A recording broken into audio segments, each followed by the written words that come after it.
All right, we're back again with another episode of Roofer Reflections. I'm really excited to have Zachary here. Zachary, thank you for taking the time to come on the show. My pleasure. Thank you for having me.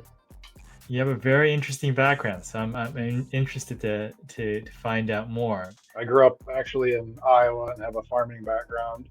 Um, Made my way to Minnesota in junior high and graduated high school up here. Moved back to Iowa and spent some time in the insulators union working for my father's commercial mechanical insulation company. He sold that after a few years of me being there, and I went back to school and got into the hospitality industry and bartended as I worked my way through school. Ended up in New Orleans via Tulane, where I met my wife, and we got married pretty quickly and two kids pretty quickly. So I ended up getting out of hospitality industry and not doing graduate studies and getting back into construction and using some of my hospitality background and management background to gear more towards leadership and construction management. I also did trim carpentry and finishing work for a long time and had my own company. So I have a pretty broad background, whether you want to talk about brain chemistry or personality or how to build a bookshelf or how to build a roof. I know a little bit about all of it. And how did you get specifically into the roofing side? So a few years ago, I got a job with a company to help grow out their the general contracting side of the residential business. Like I said, I've got a focus in trim carpentry and finishing work, um, as well as framing. So the goal was to help kind of build out that side of the business, and they were also delving into the commercial industry at the same time.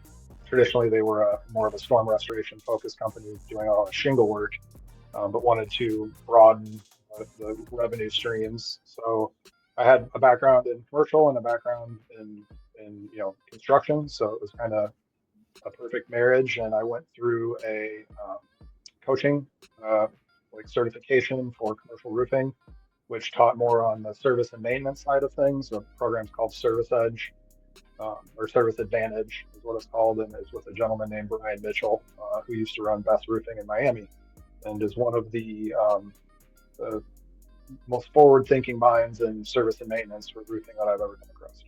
You mentioned something about the hospitality side teaching you a bunch of things, because you're in more of a leadership and management role now. What were the specific things that are helping you in that area? Well, one thing I've definitely seen from coming from a fine dining hospitality background where was lead with service. I was trained on Michelin star or Michelin level service.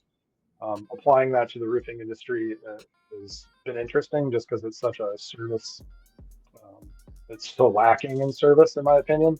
And when I talk to property managers and asset managers to hear the things they go through to try to get service done to the roofing systems, kind of blows my mind. And such a large, huge industry with so much money being transferred across platforms.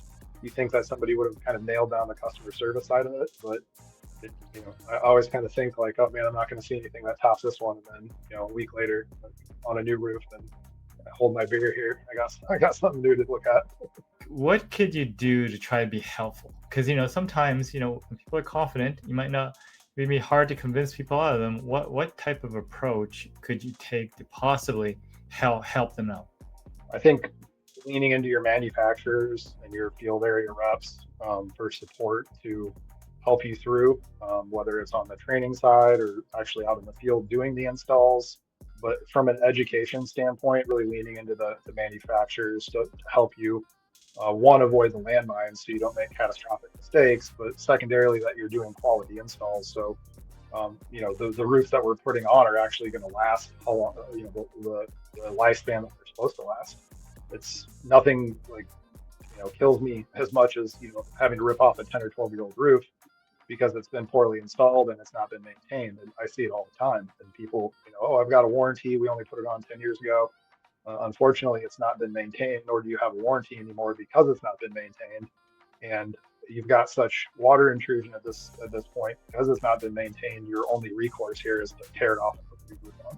Any more advice, especially for, like, let's say someone that's new to the industry, they're considering to come to the roofing industry as a career move? What sort of advice do you have for them?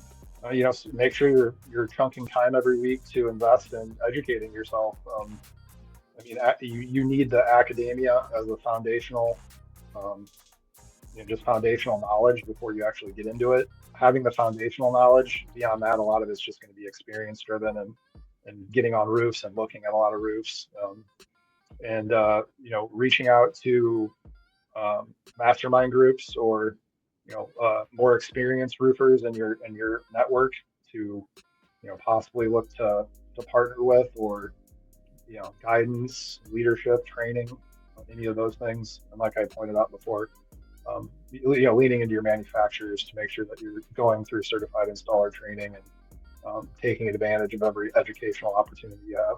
The focus I really like lean into is the service and maintenance side and asset management. I work a lot with the NRCA for adhering strictly to their code books and manuals for repair and service.